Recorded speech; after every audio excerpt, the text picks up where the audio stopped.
Our AM 101 this morning. The name of our session is Another Year, Another Board Orientation. Please keep in mind that this is recorded and it will be archived on our YouTube channel so that you can view it later or share it with colleagues. And remember to please be muted. You can put your questions in the chat and we'll answer them throughout the presentation, or if you have comments as well. And I will be sending a follow-up email to everybody who registered so that you'll have the link to the YouTube channel as well as any of the meeting materials. And with that, I would like to introduce our esteemed panelists. We have Neil Collins, Annette Coffey, Mark Dowling, Bob Hart, Diane Larson. And while we're waiting for them to come up,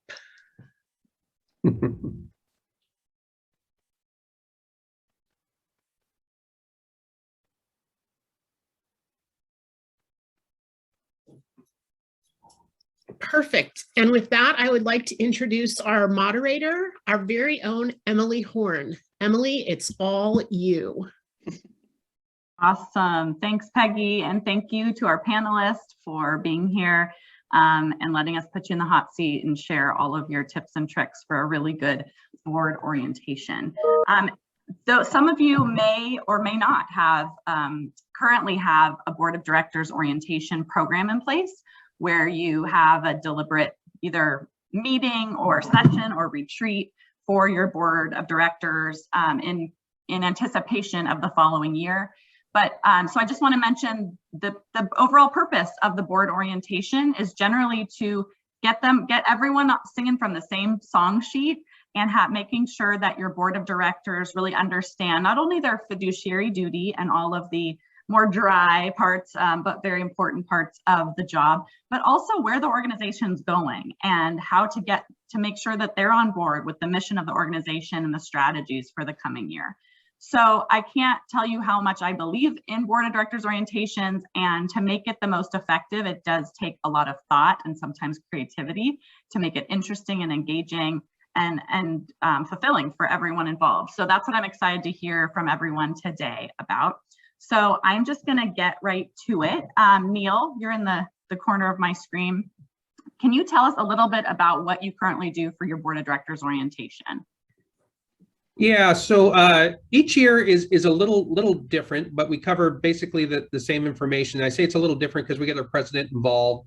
They have the ability to go ahead and influence a little bit of the program. We work with them on getting a moderator. I'm a big believer in bringing in a professional moderator, and we may touch on that a little bit later. But yeah, the 50,000 foot, without getting into super details, is, we definitely go over all the fiduciary responsibilities and all the risk management stuff, but the bigger purpose is to get everyone aligned, get them up to speed on what our goals are for the year and kind of the rules and engagement. I think it's really important that they understand how the staff and volunteer leader interaction should be, what the expectations are right up front, and usually protects us from having some issues on the backside.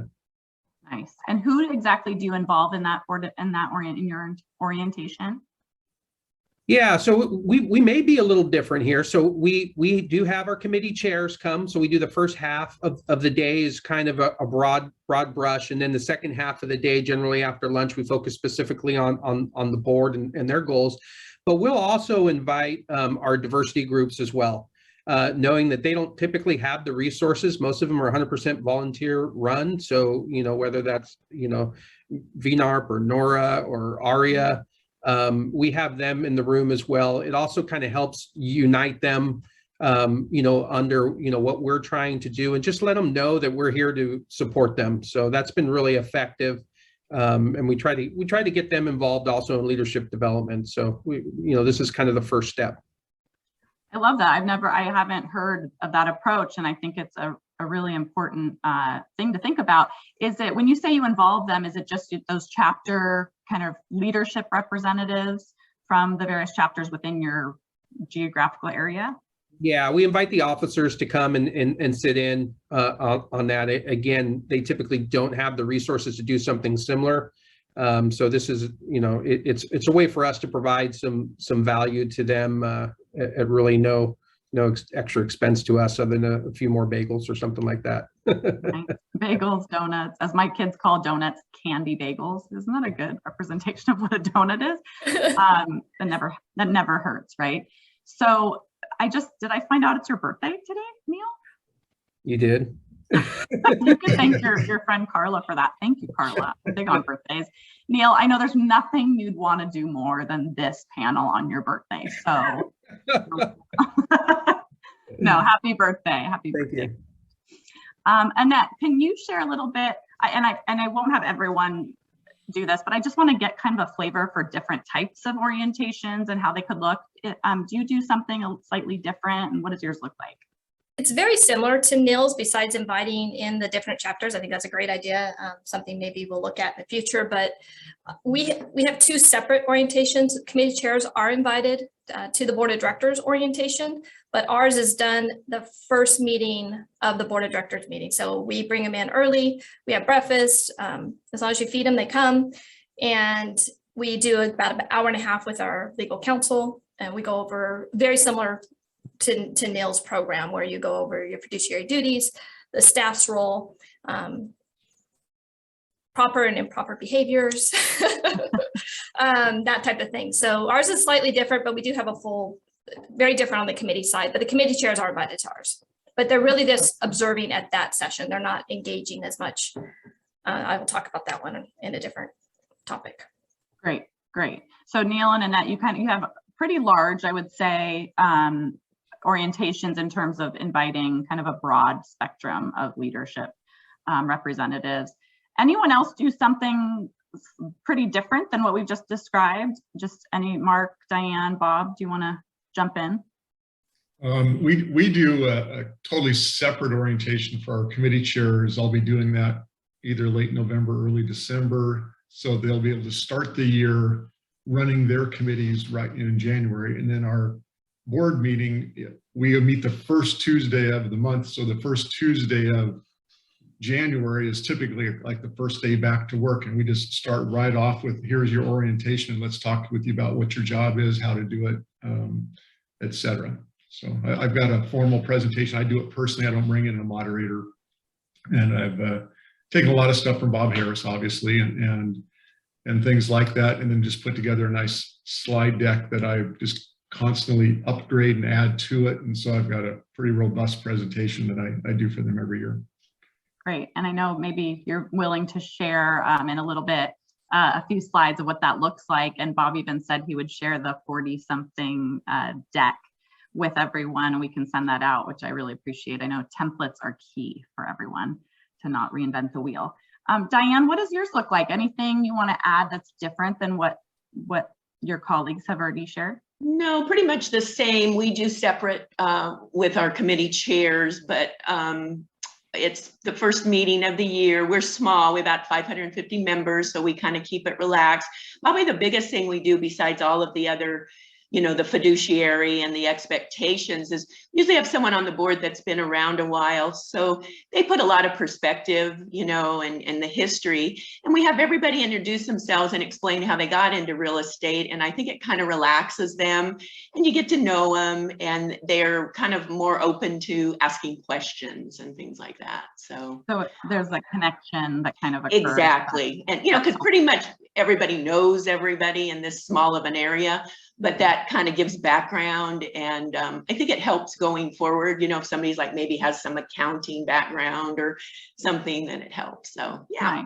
Kind of identifying different strengths you may not know. Exactly. Thank you. I love that, and I like how you bring in the human side and the relationship part, and really kind of zone in on that too. Right. Mark, what's your biggest challenge with your orientation? What do you want to work on or make it better? Well, first of all, I suppose there really is no right or wrong way to do an orientation. We separate a business retreat, strat planning meeting from our orientation. So they're very different functions. The strat planning, business planning meeting is typically, an all-day situation. The orientation meeting is usually anywhere from an hour to an hour and a half tops. Now, when I first started at IVAR 11 years ago, I came in under quite a bit of scandal in the association. We had an AE that had stolen over $1 million. We had a board member that had racked up over $70,000 in personal charges on an IVAR credit card. We'd fired our attorney. I fired about almost half the staff my first 6 months on the job. The board was in chaos. We had our president resign. My second year, the treasurer resigned. So we spent a lot of time in kind of leadership development and really working with the board and establishing policies and procedures. How do you work as a board? How do you treat each other? Because there was a lot of anger and strife and challenges. The good news is we had a core of about a half a dozen board members that were fantastic, and they really stepped up their leadership, and they really had a vision, and we all worked together as to what we want as an association, what we want from leadership, and what their roles are as a board. So I think and with that being said, every one of our meetings from a year-to-year standpoint changes. I mean, there is no perfect way. We just look for what's the best way to move forward and develop a program and work with the existing leadership. And it's worked out really well. So it sounds like you had a real cultural shift, obviously, when you came in. And that's a big piece of your board orientation, to really set the tone and the expectations and cultural values that you want your board to live out. How do you take that from your board orientation and weave that throughout the year so that it's not a one and done? Because it sounds like your group is really on the same page, but that doesn't happen with just one meeting. Sure. I mean, it took years for us to get to where we've been the last, say, 6 or 8 years. I mean, it takes people to lead. I've been very fortunate in my association. I've had great presidents the last 7 or 8 years, and that makes my job a lot easier. As we all know, on a year-to-year basis, we have new board members, we have new leadership, and sometimes that's good, and sometimes that's not so good, and that can create some challenges. But we've had enough culture development in the board where people come into our board and they understand and see the people around the table, they see the way they conduct themselves, they see the direction we're going, and they buy in. And so the good thing is you better develop good leadership before they get on the board. So when they get on the board, it's a seamless transition. Otherwise, as we all know, it could be a challenge when you have a divided board. Yeah, and that's a good point. I think the leadership pipeline is something that's many steps before this orientation, and hopefully, if that part, that's probably a whole nother AM 101, Peggy, right? Is how you develop those people in advance so that these aren't new concepts that you're introducing at the board orientation. They're just reminders and just more deliberate expectation setting. And we actually invite most of you will probably all have your elections sometime in the middle of the year. Once those elections are done, and if there's new board members, we get them involved right away. We have them come to our board meetings, so they begin from day one. They know what's going on. I think that's an important piece too. Annette, you've been at East Valley for a while and have probably done a lot of these board orientations, more than you probably want to count.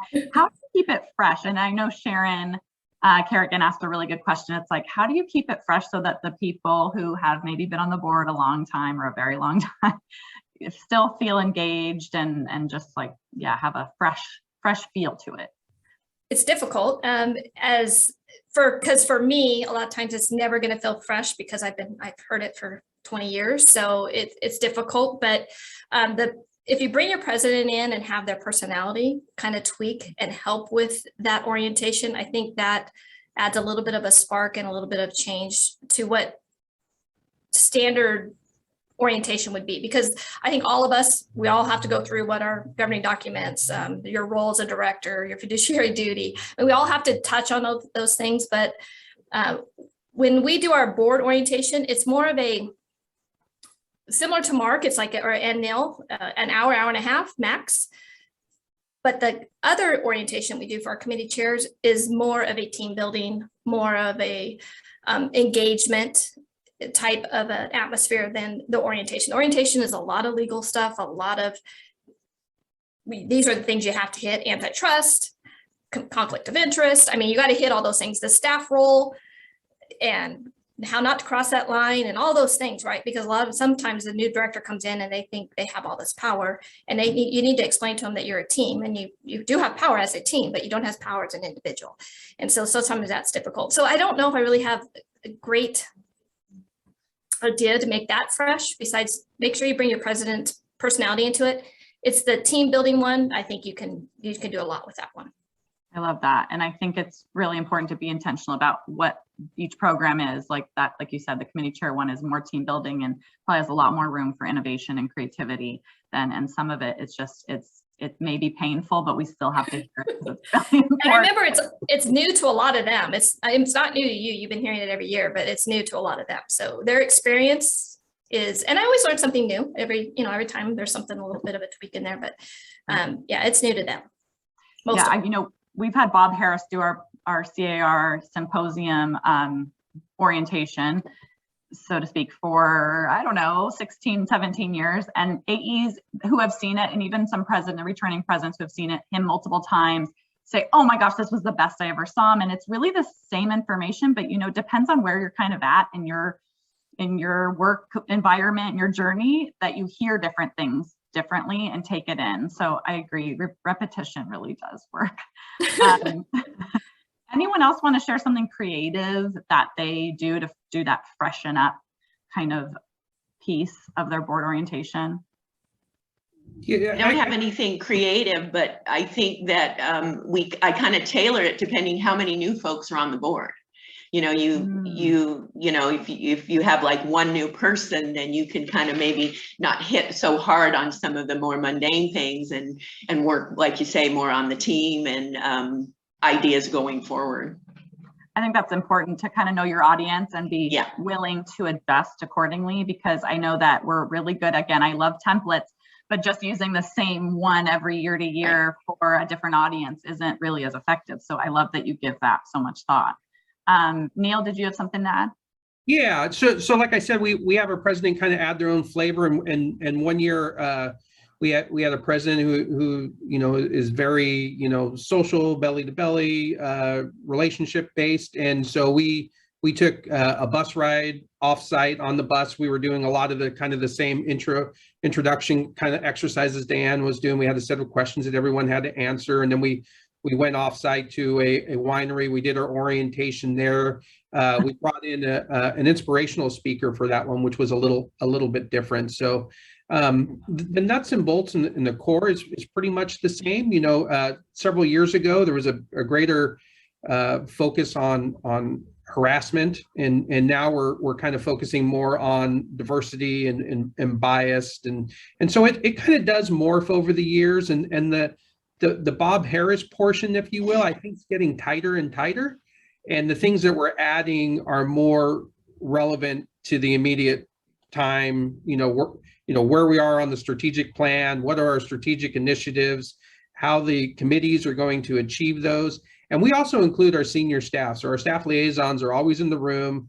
We make sure that there's a connection there, and that we give them the light that they need to really do a great job, and really focus in on this partnership, because it is a partnership. We as staff cannot be effective without an engaged leadership core, and likewise they can't be effective without us. So it really is this partnership, and we really kind of drill that home on what that looks like. Love it. If I can get an invite to your next one at the winery, that would be awesome. That sounds fun. Do you hold back the wine until after the legal jargon? The wine was at the end, yeah. I like that incentive. I like that. Like, hold on, pay attention. There's a between us busing them and then providing them wine at the end. No one left early for an appointment. Okay, there is some method to the madness. Let's see. So who does your orientation? Let me ask Bob, who conducts the orientation actually verbally, the MC, or how do you structure it? That would be me. So one of the things is, I tell them you're my boss, but then I let them know that they're really not. It's fun that, what a position to be in, to train your boss on how to be your boss. I mean, it's a pretty cool thing when you think about it. And so that's one way I look at it. You had asked earlier too, and I didn't get a chance to mention about doing something a little different. I try to bring in some kind of event thing for them to do that's just a 5-minute thing. And I've got one that I got from AEI probably 6 or 7 years ago that I used once before, but I can't repeat it with the same board members. So I had to wait until they turned over. So I'm back to being able to use it again this year. And it's called Win As Much As You Can. It's like a great big tic-tac-toe board. And I break everybody up into pairs and then say, okay, here's the deal. You try to get as many X's and O's in a row as you can, and see how many you can get. And you only have like 2 minutes, and away they go. And they all start blocking each other because that's how you play tic-tac-toe.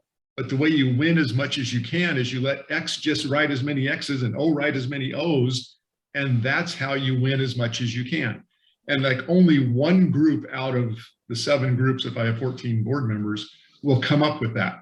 And everybody else is kind of going like, oh, I was trying to win as much as I could, and I got like 5 or 7 points or something. And these people got 35 points because they worked collectively instead of against each other. And so I try to make that point to them as a board that it's, you got to work together, and that the way you win is by helping the others. You don't win by making yourself look good at their expense. So anyway, if I can find something like that, it's a really good thing, and it just takes a couple minutes to run it. Team building exercise, I think that has a lot of value, and usually it's, or you can call it an icebreaker or whatever, but usually something like that I have found definitely does get people to open up afterwards better too, right, when they work together.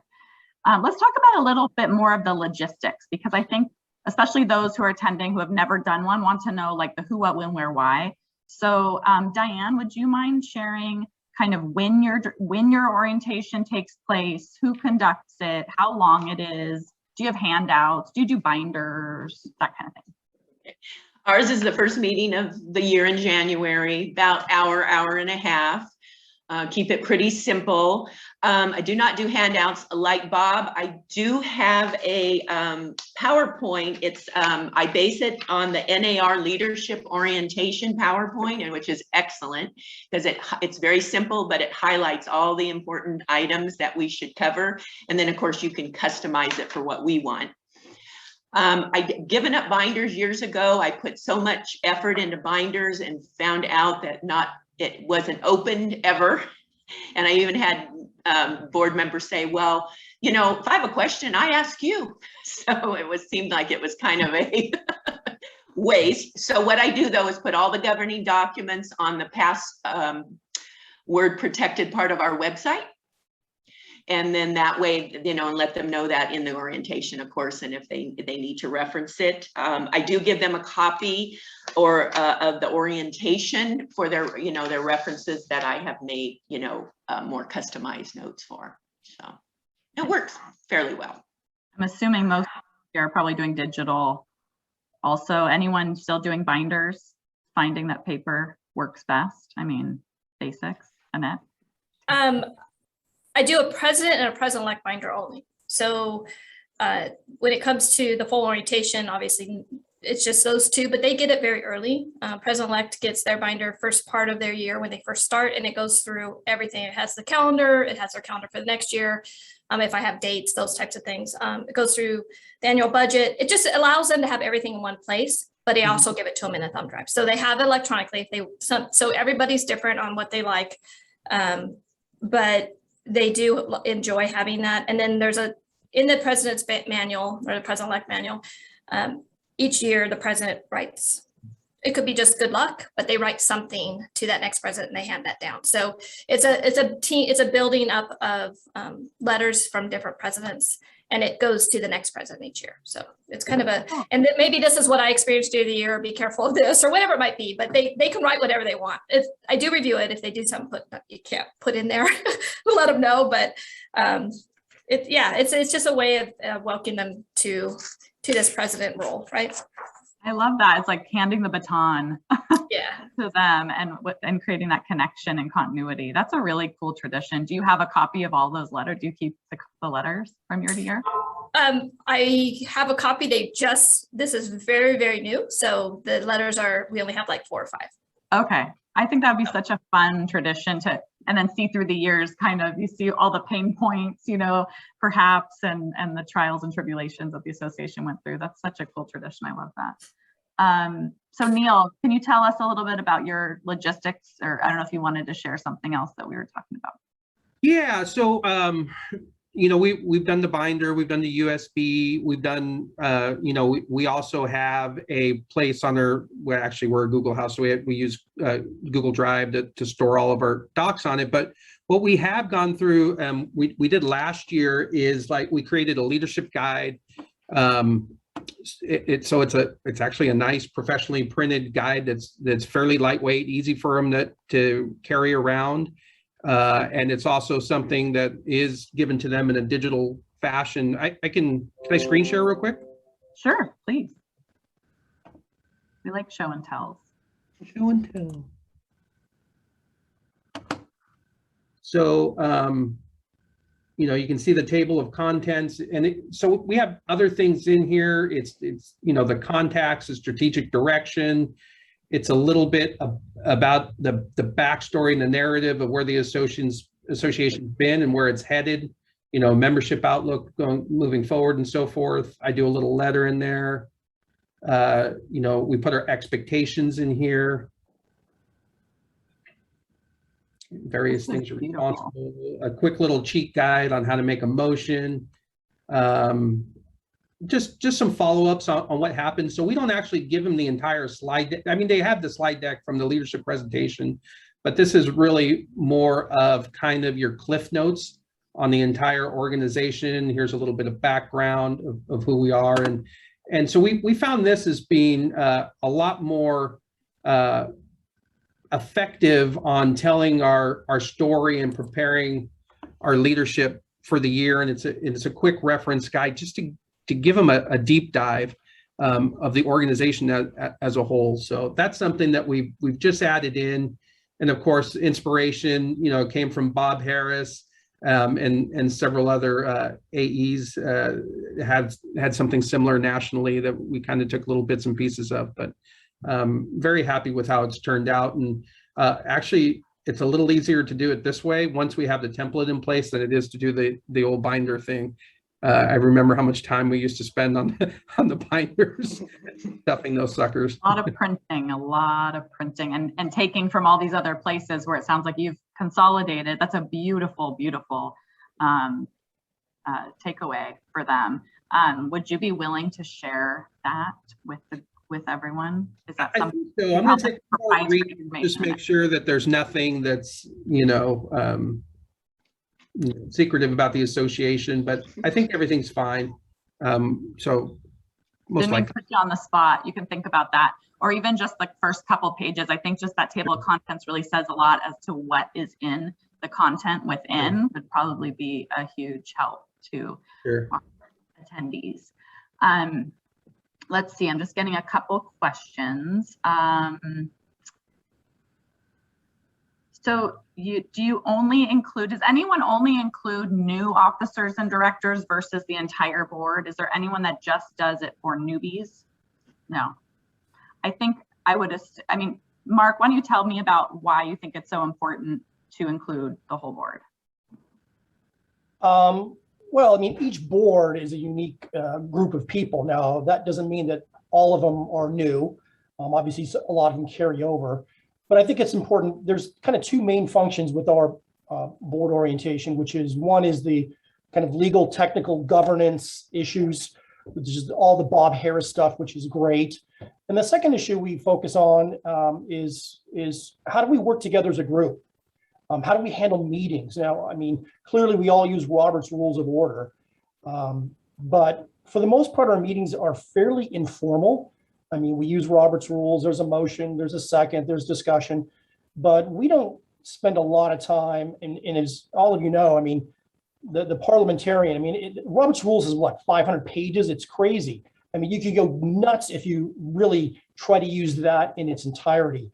So we try to just get the board to understand how we work as a group, how do agendas get developed. If they want something to come onto the agenda, what's the process for that? Because I think you all know the worst thing you want at a board meeting is some sort of gotcha situation where somebody just brings something up out of nowhere and there's been no background, no preparation, and everybody's kind of caught off guard.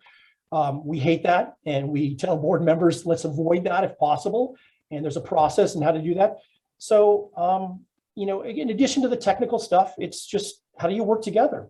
I mean, none of our board meetings have ever lasted. In the last 3 years, we haven't had a board meeting last more than an hour and 15 minutes.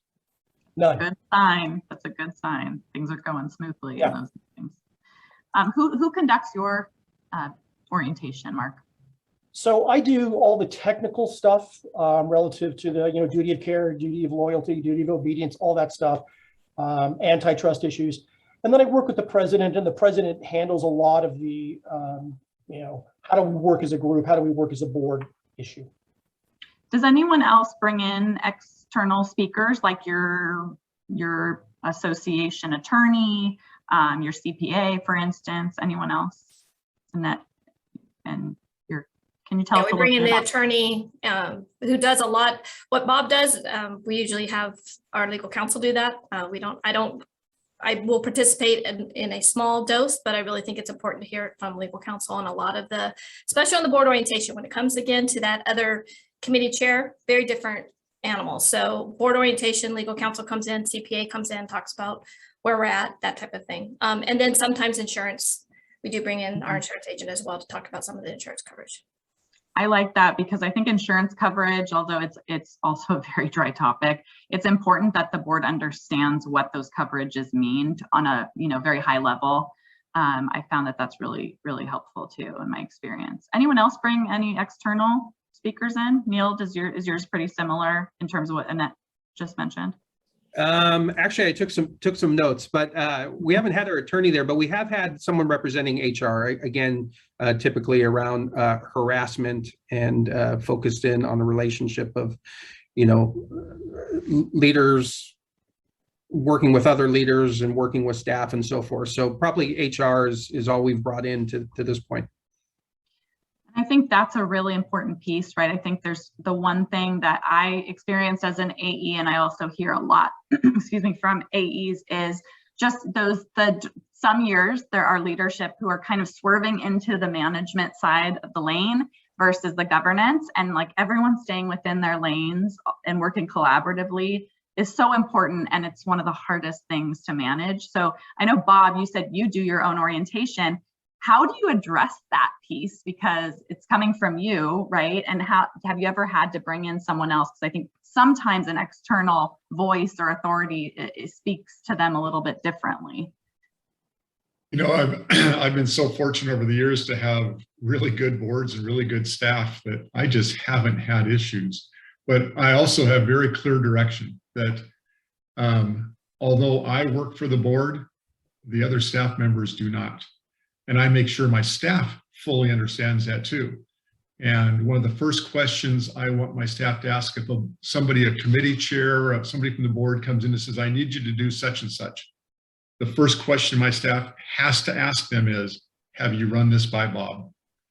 Because I make it very clear that my staff shall not have 14 bosses or however many committee chairs we have, that anything that they want done within the association has to come through me. And that has saved a lot of headaches when, well, this guy told me to do this and this guy told me to do that, and which should I do? You know, I'm conflicted now. And it's like, no, you work for me. I'll tell you what to do. And just, if you ever have some, and there's certain times when obviously they're working with a committee chair about an event and whatever, and they want to work out how to do it. They work closely and they don't have to come through me. But if it's any kind of policy type of thing, it's like, yeah, don't let them push you around. The first question is, have you run it through Bob? And if not, run it through Bob. Good, you lay it down. Yeah, so it's training the staff as well as training the board. That's a good point about the staff. Does anyone do anything with staff to make sure that they're on the same page other than them attending the board orientation? I think there is every year is new and you have new strategies and priorities, objectives. How do you get the staff on board with, I guess, your strategic plan? Is that through your board orientation or is that another mechanism? And this obviously applies to those who have, you know, medium to larger staff. For me, it's done separately. I meet with my staff every week as a group. That when we're meeting in person, we're still working from home, by the way. So I just had a meeting this morning, 8:30 every Wednesday morning. We meet for 45 minutes to an hour, and we just go through each person, what they're doing. And it's been very helpful. So our events person doesn't do something that steps on the toes of our MLS person, and on and on. So everyone knows what the big picture is of what's going on. And so at that point in time, I can have discussions with staff about, just a reminder, you know, if anybody comes to you and says, I need to do this or that, you tell them that you got to check with Bob first, you know, whatever. So I'm meeting with them on a weekly basis, no matter what, whether we're Zoom or in office. So Diane, you run a smaller to medium association where I think this, I mean, my experience personally, I think it's easier to happen because volunteers are sometimes deeply involved in some of the logistical items. How do you address these staff versus governance and management roles in your orientation? Well, I've been very lucky, as Bob has said too, that I have not had much of that. But I just kind of use this feel of that they have one employee, and that is me, and that the staff is my staff, and just kind of, you know, very gently, but you know, point out that if they do need something for staff or whatever, they do need to come through me. And I also talk to my staff and explain that to them. And I also, after each board meeting, they don't attend board meetings, but I let them know items that have happened, so they're included in what is going on. And we're very fortunate because, like I said, I have 2 staff people, and I, you know, share a lot with them, and we literally all work as a team, and, you know, and then I let them know what, you know, what they participate in and what they need to do. So been very fortunate there. Great. Mark, let me ask you, if for someone who's never put on an orientation before, and this might feel a little intimidating to do a new program, to simplify it, what would you say are the top 5 areas that are kind of must cover topics if you're doing a new orientation and starting from scratch? Well, I suppose it depends on the experience of the board as a group and then individually. If you've got people on your board that have never been on a board of directors before, whether it's your association or another nonprofit, you need to spend some time with them to get them up to speed as to what that means and what the roles and responsibilities are. So there might be a side meeting with some new people. We have a leadership development program at IVAR that all of our incoming board members go through. So by the time they come onto the board, they've already been given a basic orientation. So it's nothing completely new. But I mean, you have to focus on, at least at a minimum, you have to focus on the technical legal governance issues. So they have a good understanding of what those things are. I'd mentioned this board member that was basically stealing from our association. And his defense was, well, there's no policies that say that I can't use the company credit card for personal use, which of course is completely insane. There's legal issues at stake here. There's California law that disallows such a thing. And to say that because there's no formal policy in place is tantamount to me saying, well, there's no policy that says I can't take cash out of the cash register, so I guess I can take cash out of the cash register. So you have to go over the legal stuff at a minimum. Now, if you're not comfortable doing that, talk to your attorney and see if they can do it. Talk to C.A.R. There's resources out there that can help maybe give you the confidence to do that yourself. But at a minimum, you got to go over the legal stuff, the fiduciary stuff. Got it. Good contributions. So let's talk about the time of year that you do this. I know I've seen a trend where more associations have been saying they've been moving their orientation up a little bit in terms of, so there's some runway before the transition occurs to the new calendar year. Diane, when do you do your orientation? Ours is kind of, I guess, a 2-part. In our December meeting, we always have a nice lunch, and we invite the incoming board members. So, you know, they can kind of hear what's going on and see what's on the agenda and just talk informally. You know, anytime you're at a restaurant or wherever, it seems to make it, you know, nicer and more informal. But the actual orientation, nuts and bolts, is our first meeting in January. That's right. So I let them know it's going to be a longer meeting, and we go from there. Got it. Neil, what about you? We used to do it in December. We almost exclusively do it in January now before that first board meeting. And it's just so much gets lost over the Christmas and New Year break. But we really want to start the year really, you know, focused. Got it. Annette, what about you? In terms of timing? The Welcome to the Team session is held usually October, November. And that's where the committee chairs come in, the staff liaisons, more the team building type events, more the fun. The orientation is held on the first meeting of the year at Board of Directors. We start an hour earlier, hour and a half earlier sometimes, depending on what we're going to cover. And that's where we do our board orientation. That's a nice way that you and Diane both mentioned that it kind of piggybacks on a meeting they're already going to be at, which is also a convenience factor. Bob, how about you? What's your timing look like? Same thing. It's the first meeting in January. And Mark? We do ours right after our November board meeting. Got it. So that's when the newbies come in. Anyone else do like a warm-up exercise or something fun and different? We kind of talked about creative things. I know Neil has wine at the end. Annette, sounds like you have some more team building at your event. Bob, I like the X's and O's. I don't know if anyone was at Inman, and I wasn't, but I just heard they did something kind of creative that I think could be applicable, which was fortune cookies. And now I don't know what the cost is associated with this, but I'm sure there's an online solution. And you get fortune cookies made up and they have different questions on them, and you give everyone at the table that, and they individually open it up and it says something like, what are your biggest challenges? What's your biggest fear about being on the board this year, or whatever topics you can make. So I think some kitschy stuff can be kind of keep it interesting. Anyone else have their creative juices flowing? No. This one is a little challenging, I admit, that I find for to make really exciting, but it sounds like you've all done a really good job with that. So I've asked all my questions that I wanted to ask. Is there anything anyone on the panel wants to add that you didn't get a chance to share that might be helpful for our attendees? One little thing we've done when you asked about do we give them binders or USB drives or whatever, we've gone through all that transition, and now we have everything on our website like most others. But one thing I've done is I put together a good binder that stays in the boardroom. So it has the quick guide to Robert's rules, it has our bylaws, it has the MLS rules, whatever. So if anything comes up during the meeting, instead of somebody having to go and grab their tablet or something and go online, we can just grab the book right there. And so it's there for every committee, it's there for every board meeting. So we just have one binder that's readily available. Great. And Bob, are you willing to share just maybe a glimpse of what your slide deck looks like for your orientation? I would be glad to. Great.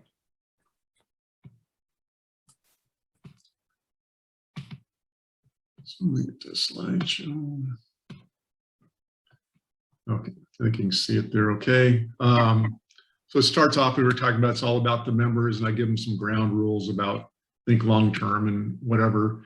Then we want to talk about the purpose of the board, or the orientation. So we want to talk about governing based on the key documents, the strategic direction, those kinds of things to manage risk, talk about policies and procedures. We have our mission statement, which is right on top of every agenda anyway, but it's like, let's just keep it right in front of them. So they're familiar, talk about, when we were incorporated. By the way, we began in 1908. So we've been around a long time. But talk about policies, strategic plans, our budget, and I give them information along the way. But one of the things I want to make sure they understand is that we've had some really good leadership over the years that has been building this reservoir of trust from our members, that they know that the board has done a great job of governing. And it takes years to slowly fill that reservoir. And all it takes is one really stupid move by a board, and it'll just drain that credibility out. So I want to make sure they understand that. I talked about, avoid confirmation bias, because, understand that we all have biases, but just avoid the fact that, don't act upon those biases in the meeting, those kinds of things. And that also you're not only responsible for what you say, but what you don't say. That if you're just sitting there thinking about something and thinking, well, I don't want to speak up, well, you're making a bigger mistake than somebody who speaks up and says the wrong thing. And then just go through our setup, our responsibilities. And I want to make sure they understand that they have, what their duties are throughout all the things and working with us. And the expectations that they attend all the board meetings. They're going to be a board member. It's like, but you have to understand we're busy realtors. Yeah, we understand that, but you committed to be on this board, so you're committing to attending to all of them and starting and ending on time. And we make sure we do that. You know, it's tough if it's at 8:30 and we don't have a quorum. It's like, no, we need to start at 8:30. We need to understand that. And then be prepared for all the meetings and things, be respectful of other people. Then one of the things I want to make sure they understand is their job to recruit future leaders, that every board member has the duty to at least invite one person each to serve on a committee now and eventually get on the board. They expect them to volunteer for other committees, you know, et cetera. So I just go through all the different things about confidentiality, the fact that all decisions are, you know, once you make a decision, we all stick with them, that type of thing. I took this one directly from Bob Harris, and then our legal considerations, et cetera. So it's just, you know, I go through that. It's actually 33 slides, but it keeps me on track. I can do it relatively quickly and make sure I cover all the things that are important for them. That's great. I really, that looks very comprehensive, and I like how you really are explicit about the expectations specifically. A question about the confirmation bias. Can you give us more about what you talk about relating to that topic and how to educate them? You know, we had that one training for us as AEs where the woman came in and said, you know, I want you to picture this. And she was, you know, I got on a plane and the pilot was out saying hi to everybody. And then I went to a dinner and she goes through all these things. She said, well, how many of you looked at the pilot as being African-American? How many of you looked at the couple being a gay couple? How many of you looked at the tech exec being a woman who was on stage, you know, and things like that. And so I give them examples like that and say, you know, think about all this and then realize, okay, you all have your own vision of what the world is and you base your decisions based on that, but be aware of it, that you're looking through your eyes is how you're seeing the world. And you have to say, okay, but we have, in our case, 1,300 members. So you have to look at how is all 1,300 members of ours looking at these issues, and we want to make sure we represent everyone equally. That's great. Is anyone doing a more formal implicit bias or any unconscious bias training as a requirement for your incoming board members? No. Or committee chairs? Not on an annual basis, but we have brought in C.A.R. to do some discussions on diversity and implicit bias, and also always during our leadership training. So I'd love to hear more about Mark's comments where he brings his entire board through. They all have to go through leadership and how he requires that or implements that. That was very interesting to me. But our leadership program, we definitely do diversity training and implicit bias. So, Mark, do you want to add to that? I mean, just, yeah, basically any newly elected director goes through a leadership development program that we have in the association. that's And is awesome. And we have that typically in the fall, August, September timeframe. The elections are obviously before that, so it lines up. So is that a program that, what does that program look like? Is it, you bring out outside speakers? Is it a series of courses? Is it one Three and different done? meetings. The first meeting is very much the AOR world that we operate in and what it means to serve on a board of directors from a leadership standpoint. The second meeting typically is getting involved in the community, serving on the board or of a nonprofit. And I bring in a number of realtors that serve on nonprofit boards throughout the region, and what does it mean to be a volunteer. And then the third meeting is a government meeting where I bring in local elected officials, and we kind of have, you know, a discussion regarding government and the realtor party and what that means. Great. So I think it's interesting. That's back to the leadership pipeline and leading up to this board orientation and kind of what those steps are. And I mean, that's an interesting idea. And I'd be interested to hear more in a more deep dive AM 101 about what others do in terms of that leadership development. Anyone else have any additional comments? Yeah, Annette. Well, you had mentioned like something new that you might do, and I know this is kind of cheesy, but there's these things called, well, they're an icebreaker toss ball. And Oh, you cool. throw the ball out in the audience and they catch it, and wherever their thumb lands, they have to answer that question. There's some on diversity. There's some as simple as once they hit it, it says highway or back roads, paper or plastic. And all they have to do on that one is just which one is your thing, right? Self-serve or full serve. But the diversity one does talk about when have you experienced it? How is your opinions different than your parents? But then there's also just basic fun, getting to know yourself, getting to know others, your most unusual job, something you've always wanted to do but haven't. So it's questions kind of like you do, Emily, with your presidents and your leadership team at C.A.R. Just kind of get to know them on a more personal level.